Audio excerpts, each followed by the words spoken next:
Prvo je gradila vlastitu kuću, a zatim je odlučila znanjem i iskustvom pomoći i drugim malim investitorima. Ovoga tjedna u Tips and Tricksima o kupovini zemljišta govori Zrinka Peharec. Pozdrav Zrinka, stan ili kuća? Nema pravog ili krivog odgovora. Vaš izbor je prava odluka, ali za mene moja kuća, moja sloboda.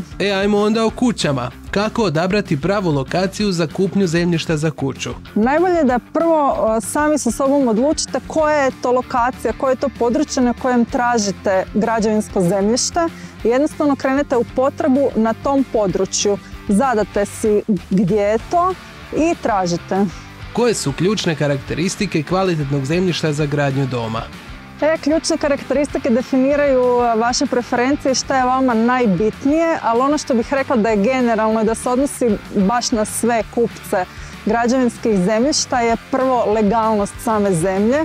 Znači da je vlasnik, odnosno stvarni vlasnik jednak i na katastru i u zemljišnim knjigama i u posjedovnom listu, da imate elaborat već izrađen za to građevinsko zemljište, da imate infrastrukturu, zatim da bude dovoljno veliko zemljište za vaše potrebe, što točno vi želite graditi, i da ima zapravo dobar položaj ili pogled i možda i susjedi koji će također odvaknuti pri ovoj odluci. A recite nam koje su regulative i dozvole važne prilikom kupnje građevinskog zemljišta? Ono što bih vam posebno skrenula pozornost je da unutar prostornog plana imate urbanistički plan unutar kojeg morate jasno i definirano saznati da je vaša građevinska čestica upravo na građevinskom području. Međutim, postoji još jedna bitna stvar, da to mora biti dozvoljena gradnja upravo na toj čestici unutar tog građevnog područja.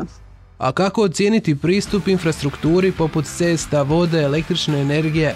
Tu informaciju o infrastrukturi možete najlakše provjeriti upravo u tom prostornom, odnosno urbanističkom planu, ali isto tako i dolaskom na parcelu možete i sami vidjeti postoji li tu infrastruktura za vodu, za struju, za plin, za telekomunikaciju i ostalo. Je li važno upoznati potencijalne susjede prije nego kupimo zemljište? Pa rekla bih da je dosta važno dobiti taj prvi dojam o susjedima, pogotovo ako zaista promišljate o svom okruženju i bitno vam je.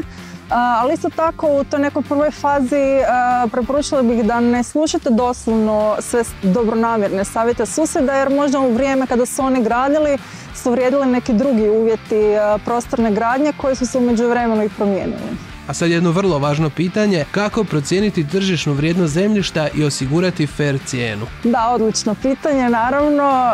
Kako uopće to saznati? Pa prvenstveno sami se informirajte preko javnih oglasa, zovite te ljude, pitajte, odlazite na teren kada tražite pogotovo to svoje zemljište, tu ćete i najviše naučiti.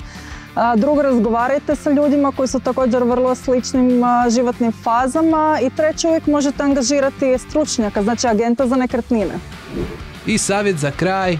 Za kraj, pazite se što je prava prilika.